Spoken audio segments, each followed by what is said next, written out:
Welcome to French Property Renovations, and today you find me in the kitchen.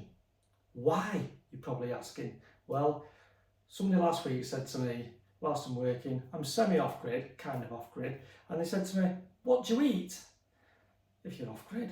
So, I have electricity, I've got one tap, no tap in the kitchen, I've got no drainage if you remember from the other videos, so I've got a bucket under here, I've got no bathroom, no nothing, second-hand kitchen, make do, and last week I was working outside on the front of my house doing the line pointing, and I needed to keep the mortar moist, so I couldn't nip down to the local village because it's about an 8-minute drive. Then you've got to go into the supermarché and get your French baguette, bring it back, you can make a nice ham baguette, whatever. It's that kind of living off grid's quite easy, but I didn't want to go there in the car whilst I was doing my pointing and keeping it moist.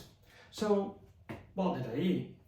Because I didn't have that much stuff in either, and I hadn't probably planned ahead like I should have done, and anybody who knows me knows I hate to cook, can't cook, won't cook. Here's a clue, my electrics are not very good. Every time I use my cooker I get an electric shock, and that's kind of telling me, because I'm a plumber. Plumbers and electric, maybe they shouldn't mix, but this cooker is electrocuting me because it's got no earth. I'll get round to it and I'll fix the earth, but trust me, if you want to buy a second-hand cooker, buy it off a plumber or a builder, because they eat takeaways all the time. Let me show you. You might not see from here, but this was a second-hand cooker when I got it. That is pristine. That's what you're looking for on eBay or Gumtree. Second-hand cooker from a plumber.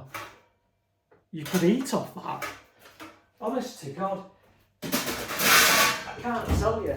It's so clean. Never used. Bargain buy. Trust me. And it doesn't like me.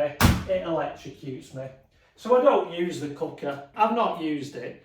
But whilst my friends were here, they use this barbecue, electric barbecue. I can clean. I don't mind washing the pots. That's so easy to clean. But I've not used it since they left. I've got a couple of frozen burgers here in my freezer. I could just flip them on there, 2 minutes, cook them. But I don't. Can't cook, won't cook. But cereal, now we're talking. So the other day, I can't remember the order, but I've got Weetabix. Let's bring them a bit closer. I've got Weetabix. These are the equivalent of the old golden nuggets, crunchy. The milk, you've got to leave it a while for the full fat milk person, by the way. You've got to wait while the milk soaks into them a little bit. So when you crunch them, the centre's still crunchy, but the outside isn't. So they are really nice. You can't beat Frosties because you don't need to add any additional sugar. And sugar's not very good for you, so I'm told. But Cocoa Pops, everyone loves Cocoa Pops. Even if you're 80 years old, you'll love Cocoa Pops. Slight sprinkling of sugar on though, even though it's chocolate, they're good. So, I can't remember what order, but breakfast, lunches, afternoon, evening meal, bedtime meal, can't go wrong. And that's what I ate the whole day on one apple. You've got to have your fruit and veg. Also, when you're living off grid and there's only you, I only need these few dishes. Let me show you. This is a perfect Weetabix bowl because it's more flat. You can put the Weetabix side by side. Perfect bowl, Weetabix. This bowl, I think it's Kellogg's Fit for Football. There might even be classics now. It's even got a little chip in it because it's old, but loved. And it's a deep bowl, so you can get a lot of Cocoa Pops in. And it came to me as a bit of a thought process. Maybe it's like, I forget the program, but it's like do you actually get more wet running to your car or walking to your car when it's raining? It's one of them questions. But I'm going to answer this question because how many Cocoa Pops do you get in this big bowl? So you fill it all the way up, And you have to allow a little bit for the milk, because when you put the milk in, they float up. So that's about on par. Near the top, let's have a little closer look. So it's near the top, but you're wondering, how many cocoa pots have you got? So I keep 1 plate, 1 cup, pint glass for my orange juice, my apple juice. I love the apple juice from the fruit shop, by the way. Now, I don't know if I can get all these in here systematically, but let's find a bigger spoon. Bit of French, voila. So, how many cocoa pots do you get in a big bowl? So let's have a little experiment, because is cereal good for you? I mean, you've got Jamie Oliver and Hell's Kitchen and MasterChef and all that, and I've dropped a cocoa pot there. But you're wondering how many cocoa pots can you get in a big bowl? And it's like, are they good for you? If you're having full fat milk and you're a teenager, it's got to be good for you, because it's got to be good for your bones and growing and muscles and everything. And why not? I mean, Gordon Ramsay, it's easy to keep your kitchen clean when all you eat is cereal, isn't it? Come on. So, let's have a look. I've dropped 2. Look at that. That's a pint of solid nourishment full of cocoa pots, and I have some left.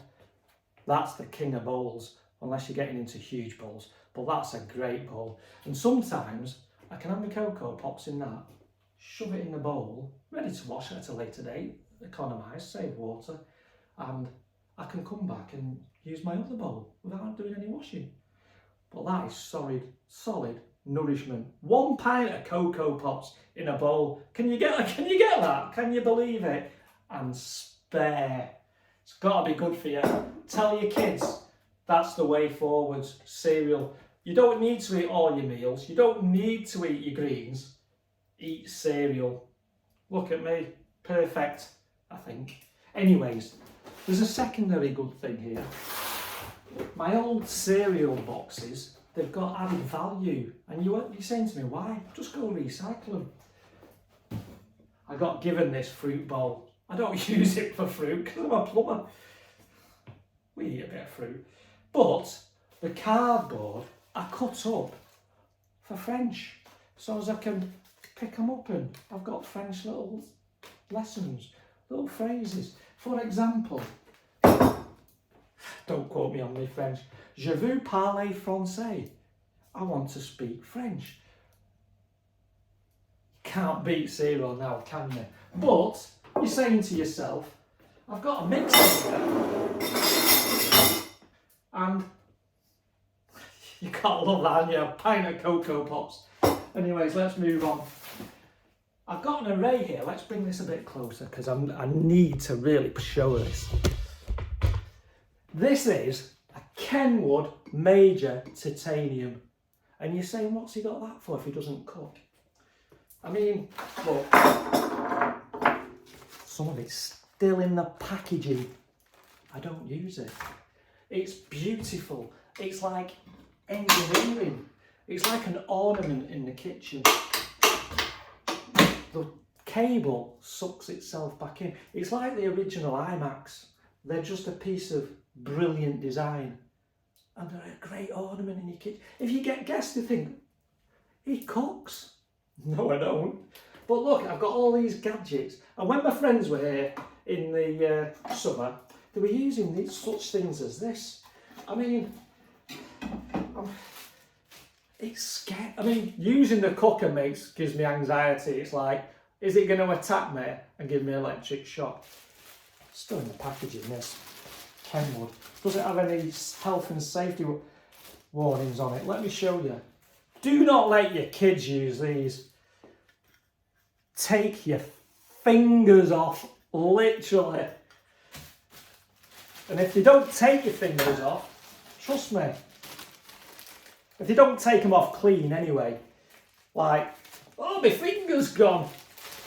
This one will grind your finger right down. And you think to yourself, let's just let the kids use that. Let them use the blender. put your hand right in. No, I'm telling you, health and safety. Stick to Cocoa Pops, can't beat it. But all these, I'll kid you not, you need, literally, to use a mixer, you need to have goggles for the blood, ear defenders, because it might be noisy, stick them on. Protect your fingers, stick the gloves on. Things are handy, they come in useful. So make sure you've got these. So I don't cook, that is the point of this. I keep away from it. I'll wash the pots. But I'm going to tell you something now. Put you over there. I feel safer, I really do feel safer with this, because this ain't going to chop my fingers off, because it's in front of me. And if I'm scared of this, I can drop it and run off. I can't drop that one, it's chewing my fingers away. It's like, let go, it's like having a dog on your hand and it's eating your fingers. Do not use a titanium mixer. Oh, bless. Guess who's come?